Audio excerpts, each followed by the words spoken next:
Hello everyone, तो कैसे हैं आप लोग। उम्मीद करते हैं बढ़िया होंगे, शानदार, जिंदाबाद, जबरदस्त होंगे। स्वागत है। आज हम लोग पढ़ेंगे साधारण ब्याज। साधारण ब्याज में जो है बहुत सारे आपको फार्मूला नहीं मिलेंगे। कंसेप्ट अगर आप जानते हैं तो समझ लीजिएगा कि आप जो है राजा बनने की मेंटेलिटी आप में आ गई है। समझ रहे हैं कि नहीं। तो आप कंसेप्ट पर फोकस करिए। बाकी फार्मूला रटते रटते जो है बिहान हो जाएगा, लेकिन काम नहीं बन पाएगा। तो आप क्या चीज़ पर ध्यान देंगे, कंसेप्ट पर। क्या है इसमें, एक ही फार्मूला है और वो फार्मूला समझ जाइए कहाँ से आता है और कैसे आता है। तो आइए हम लोग थोड़ा छोटी छोटी बातें हैं जो समझना बहुत ज़रूरी है, और वो क्या है ज़रा समझिएगा। जैसे ना आपको ना सबसे पहले जो है बात को समझना होगा कि आखिर मूलधन क्या होता है।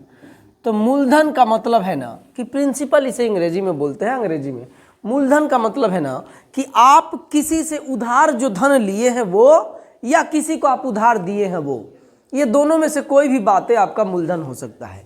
समझ रहे ना। उधार ली गई राशि या उधार दी गई राशि को आप क्या बोलते हैं, मूलधन बोलते हैं। किसी से भी उधार ली गई राशि या उधार दी गई राशि, उधार दी गई राशि क्या कहलाती है, राशि जो है आपका मूलधन कहलाता है। उधार आपने किसी, जैसे बैंक से आपने मान लीजिए कि 10 करोड़ रुपए ले लिया, 10 करोड़ रुपए ले लिया तो वो आपका मूलधन बन जाएगा। या आपने किसी को 10 रुपया दे दिया, देते हैं कम रुपया, लेते हैं तो ज़्यादा लीजिए। समझ रहे हैं ना। तो ये जो है आपका क्या बन जाएगा, और मूलधन बन जाएगा। और मूलधन के बाद से आपका जो है मूलधन, और ये जो है आप किसी दर से, यानी रेट इसे बोलते हैं दर। आर से डिनोट करेंगे, इसे पी से डिनोट करेंगे, इसे आर से करेंगे दर। दर का मतलब क्या है जरा बात समझिएगा। 100 रुपया पर एक वर्ष में लिया गया ब्याज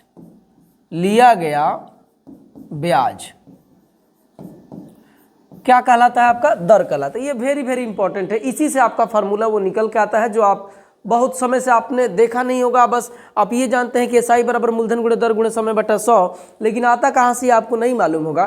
तो छोटी छोटी बातें आप समझ जाइए, समझ जाएंगे। सुनिएगा, 100 रुपया पर एक वर्ष में जो ब्याज मिलता है, या आप ऐसे भी लेना क्या है, आप ऐसे लिखिए कि 100 रुपया पर एक वर्ष में जो ब्याज मिलता है, एक वर्ष में जो ब्याज मिलता है,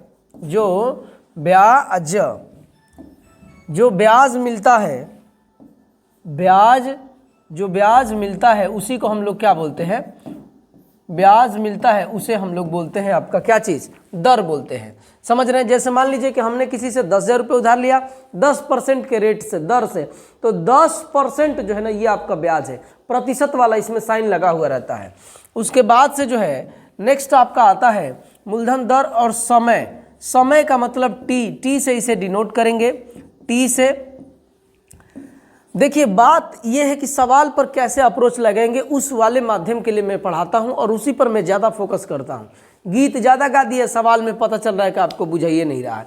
हर टाइप वाइज चीज़ें सीखते जाएंगे ना तो आप बंध जाएंगे किसी चीज़ से। समझ रहे हैं।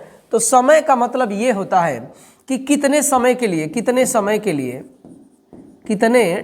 के लिए या समय के लिए आपने धन दिया है या लिया है। कितने समय के लिए धन दिया है या लिया है या लिया गया है।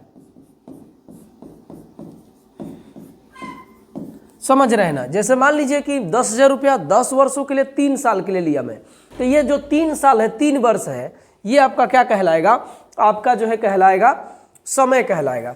उसके बाद से जो है मूलधन, दर, समय। उसके बाद से एक आता है मिश्रधन। मिश्रधन का मतलब क्या है, इस बात को समझिएगा। मिश्रधन का मतलब यह है कि आपका मूलधन भी इसमें आता है, मूलधन अब प्लस में इसी में ब्याज जुड़ के जो, जैसे मान लीजिए कि 100 रुपये आपने किसी को उधार दिया और 1 वर्ष के लिए दिया और 10% का रेट है, यानी ब्याज आपका 10% आप ले रहे हैं। तो एक वर्ष में आपको जो 10 रुपया मिला और 100 रुपया पहले से था, तो 110 रुपया मिला, तो वो 110 रुपया वो आपका क्या कहलाएगा, मिश्रधन कहलाएगा। तो ये जो है मिश्रधन है। 4 बातें जो आपको जानना जरूरी था। अब थोड़ी सी आगे हम लोग, थोड़ा सा ज़्यादा नहीं, थोड़ा सा आगे इससे बढ़ेंगे और बात को जरा समझिएगा कि मैंने आपको दर की क्या परिभाषा बताई। दर की परिभाषा बताया कि 100 रुपया पर एक वर्ष में जो ब्याज मिलता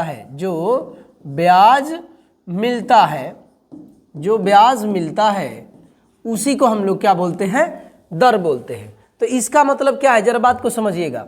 100 रुपया है, एक वर्ष है, 100 रुपया किसी को आपने एक वर्ष के लिए दिया, तो ब्याज मान लीजिए कि हमको जो है दर को आर से डिनोट करते हैं। तो ब्याज जो हमको मिला, जो हमें ब्याज मिला, मान लीजिए कि वो ब्याज कितना है, मैं आर उसे मान लेता हूं क्योंकि उसी को तो दर बोलते हैं।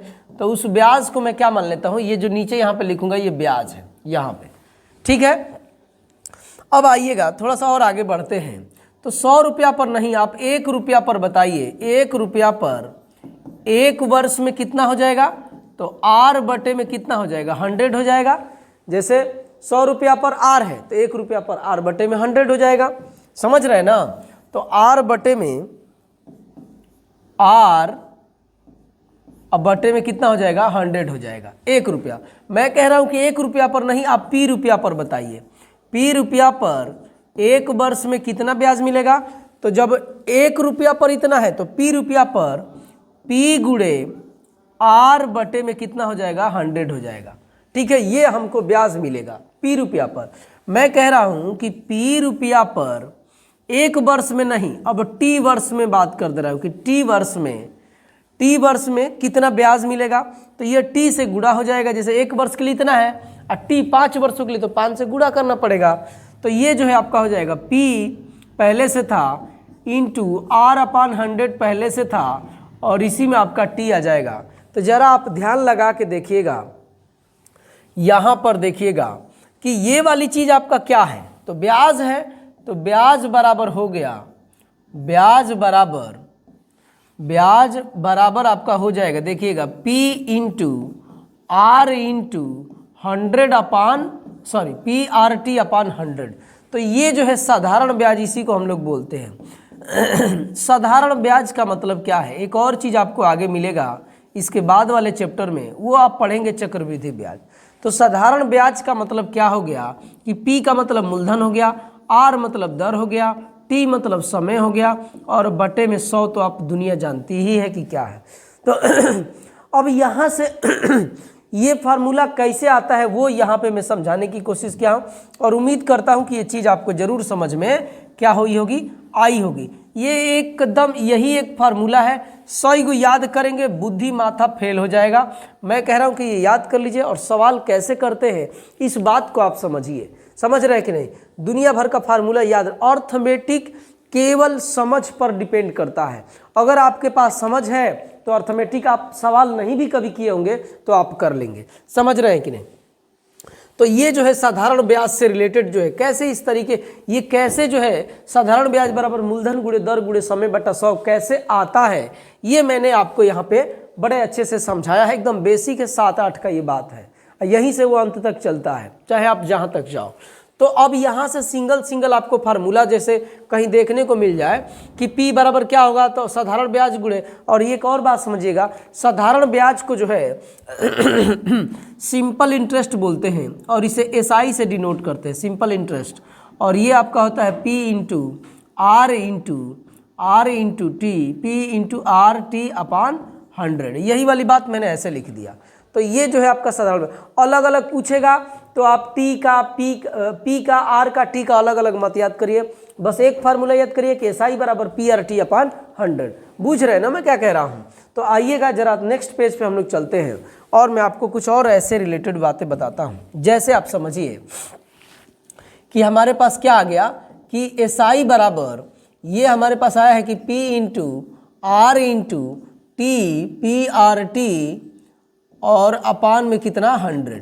अब ये सुनिएगा, ये आपका साधारण ब्याज है। मिश्रधन का मतलब, इसके बाद जो वही पीछे बताया, मिश्रधन का मतलब अमाउंट होता है। मिश्रधन का मतलब होता है आपका, मिश्रधन का मतलब होता है अमाउंट, अंग्रेजी में इसे अमाउंट बोलते हैं,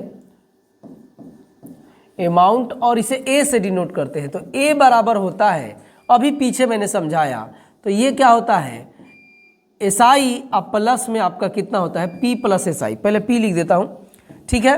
पी यानी जो आपका मूलधन है वो तो इसमें रहेगा ही रहेगा, और जो आपको ब्याज मिला है वो आप जोड़ दीजिए। तो ये दो फार्मूले हैं जो आपको जानना चाहिए, बाकी कुछ भी आपको जानने की ज़रूरत नहीं है। और छोटी छोटी बातें यहीं पे आपको क्लियर कर देता हूँ, और सवाल जब आएगा तो उसमें आपका क्लियर होगा। तो ये जो है देखिए, एक है आपका साधारण ब्याज, जिसे सिंपल इंटरेस्ट बोलते हैं। इसमें क्या होता है ना कि आप जितने साल के लिए भी पैसा रखो कोई फर्क नहीं है, वो केवल आपका मूलधन पर ही ब्याज मिलेगा। समझ, जैसे मान लीजिए कि मैंने दे दिया उनको, संटू जी को दे दिया 10,000 रुपये दे दिया 3 साल के लिए, तो ऐसा नहीं है कि एक साल 10% की रेट से एक साल उस पर मान लीजिए कि 10,000 का कितना बढ़ जाएगा, 2 जीरो काट दीजिए तो आपका 10,000 में कितना 3 यानी 4, और 3 2 कट जाएगा तो 2 3 1,000 रुपये मान लीजिए कि हो गया। 1,000 रुपये यानी 10,000 आपका 1,000 और उस पर बढ़ जाएगा, यानी 11,000 रुपया हो गया। तो अब ऐसा नहीं है कि दूसरे साल से 11,000 पर ब्याज लगेगा, नहीं, वो 10,000 पर ही लगेगा। समझ रहे हैं ना। और साधारण ब्याज, ये बात आप याद रखिएगा, साधारण ब्याज हर साल के लिए एक ही होता है।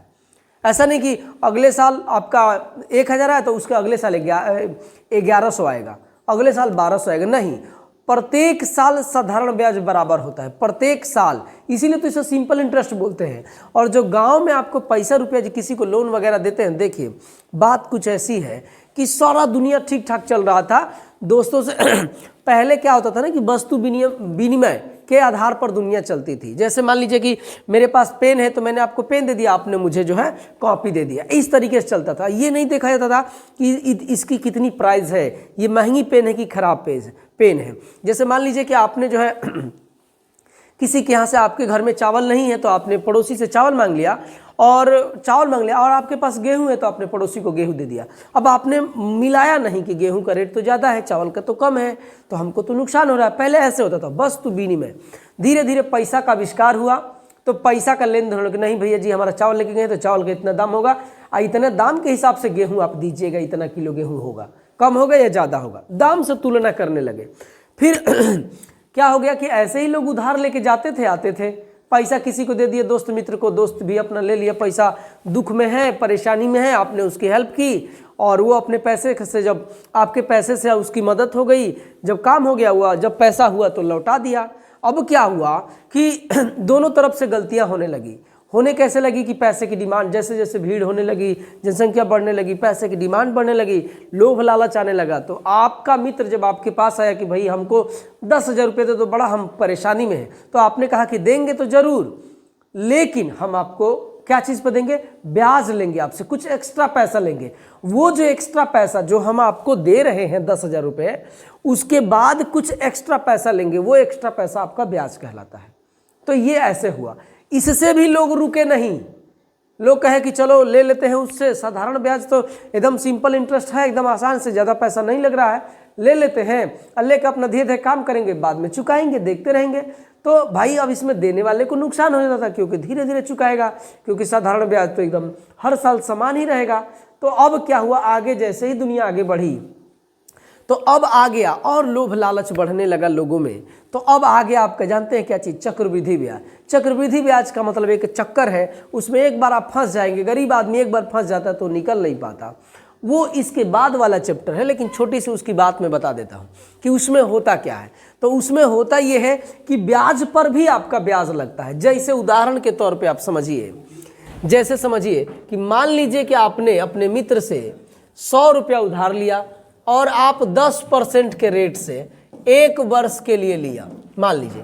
तो 1 वर्ष में आपका 100 रुपया तो है, लेकिन जो 100 रुपया पर ये जो आपने ब्याज लिया तो ये 10 रुपये एक्स्ट्रा हो गए, तो ये आपका टोटल 110 रुपये 1 साल बाद चुकाना होगा। लेकिन आप बाय द वे नहीं चुका पाए, तो अब ये जो है जो आपका P यहाँ पर 100 रुपया था, अब ये P आपका बन जाएगा 110 रुपया। अब ये मूलधन बन जाएगा और इस पर अब ब्याज लगेगा 10% का। तो इस पर 10% का लगाएंगे तो 110 तो था ही, प्लस 110 का 10% लगाएंगे तो ये 11 बढ़ जाएगा। तो अब ये आपका हो जाएगा 121 रुपया, यानी दूसरे साल में 121 रुपया हो गया। यानी अब देखो, मान लो कि साधारण ब्याज पे, सुन लीजिए, ध्यान दीजिएगा आप, मान लो, आइए नेक्स्ट पेज पे आइए, थोड़ा सुनिएगा। आइए हम लोग थोड़ा सा देखेंगे कि कैसे चक्रवृद्धि ब्याज और साधारण ब्याज में क्या डिफरेंसेज है, थोड़ा सा, ज़्यादा नहीं। आइएगा, बाद में चक्रवृद्धि ब्याज पर जब बात होगी तो आपको डिटेल में बताई जाएगी। थोड़ा सा यहाँ पे देखेंगे कि साधारण ब्याज और चक्रवृद्धि ब्याज में क्या डिफरेंसेज हैं। तो ये जो है आपका क्या है मेरे दोस्त, साधारण ब्याज। तो जैसे मान लीजिए कि बस समझ लीजिए आप, 100 रुपया है और आपका रेट जो है कितना है, 10% है, 10% रेट है आपका, ठीक है।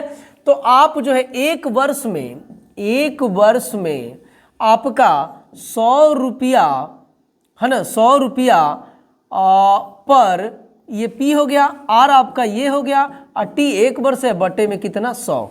तो ये देखिए आप, ये 100 से 100 कैंसिल हो जाएगा, यानी आपको ब्याज कितना मिल गया, ब्याज आपको कितना मिल गया एक वर्ष में, एक वर्ष में ब्याज आपको 10 रुपया मिल गया। अब कहेंगे कि नहीं हम इस धन को, ये तो एक वर्ष आपने रख लिया, हम इसको 2 वर्ष तक रखेंगे, 2 वर्ष तक रखेंगे। तो फिर 100 रुपया पर R आपका वही है 10%, और T तो फिर 1 साल होगा, दूसरे साल भी तो 1 ही साल होगा ना। तो ये आपका फिर 100, तो ये से ये कैंसिल हो जाएगा। तो फिर आपको कितना मिल गया, 10 रुपया आपको फिर मिल गया, 10 रुपया। तो 2 सालों में, यानी 2 वर्ष में ब्याज आपको कितना मिला, 2 वर्ष में ब्याज आपको कितना मिला, तो 10 और 10 20 रुपया मिला। तो ये आपका जो है, ये जो है आपका साधारण ब्याज है। जरा छोटा सा, ये बस छोटा सा, ज़्यादा नहीं, छोटी सी बात समझ लीजिए, यानी 20 रुपया आपको ब्याज मिला 100 रुपया पर। लेकिन यही अगर चक्रवृद्धि ब्याज में चले जाते आप, चक्रवृद्धि ब्याज में तो देखिएगा यही 100 रुपया है, यही 100 रुपया है, ठीक है। और मान लीजिए कि आपका रेट जो है 10% है, तो एक वर्ष का साधारण ब्याज और चक्रवृद्धि ब्याज दोनों समान होता है। तो ये आपका जो है, ये मूलधन अगुड़े दर अगुड़े समय तो एक है, अब बटे में कितना, 100। तो अब यहाँ आप देखिएगा 100 से 100 तो कैंसिल हो जाएगा, यानी आपको चक्रवृद्धि ब्याज या साधारण ब्याज प्रथम वर्ष का सेम होता है, तो आपको 10 रुपया मिलेगा। लेकिन आपने कहा कि ना भैया, अब हम दूसरे वर्ष भी रखेंगे, कितने वर्ष, ये पैसा हम 1 वर्ष तक नहीं रखेंगे, 2 वर्षों तक रखेंगे, 2 वर्ष तक मतलब रखेंगे पैसा को, ठीक है, 2 वर्ष तक। तो अब आपका क्या हो जाएगा, यही से तो खेला शुरू होगा, ये और ये दोनों जुड़ के अब आपका P जो है, यानी मूलधन जो है 110 रुपया हो जाएगा। अब 110 रुपया पर, समझिएगा, 110 रुपया पर 10% की दर से फिर दूसरे वर्ष का 1 साल हो जाएगा। तो ये जय हिंद से जय भारत, जय हिंद से जय भारत। तो ये कितना रुपया, 11 रुपया मिल गया। तो अब देखिए ब्याज ये दूसरे वर्ष का हो गया, मतलब दूसर का वर्ष में ब्याज, आई पहल का वर्ष में ब्याज, अब दोनों मिला के जरा आप ध्यान दीजिए कि दोनों मिला के कितना रुपया हो गया, 21 रुपया हो गया। तो देखिए चक्रवृद्धि ब्याज कैसे चेंज हो गया।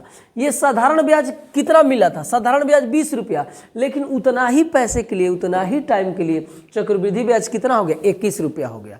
तो चक्रवृद्धि ब्याज ना ब्याज पर भी ब्याज लेता है। मेरी बात आप समझ रहे हैं। तो देखिए यही मुझे समझाना था कि आप, और देखिए कोई फार्मूला चक्रवृद्धि ब्याज और साधारण ब्याज में मैंने आपको डिफरेंसेस बताए, अलग कैसे अलग है वो। साधारण ब्याज सिंपल होता है, हर साल के लिए समान होता है, चक्रवृद्धि ब्याज हर साल बदलता रहता है, और प्रथम वर्ष का चक्रवृद्धि ब्याज और साधारण ब्याज हमेशा सेम होता है। तो ये वाली बात हो गई। बाकी आप कुछ मत याद रखो, जो मैंने PRT/100 और एक और है मिश्रधन बराबर मूलधन प्लस ब्याज, ये वाली चीज़ 2 आप फार्मूला याद रखिए, इसी से आपका सारा सवाल हो जाएगा। तो मिलते हैं नेक्स्ट वीडियो में, आज के लिए इतना ही। जय हिंद दोस्तों।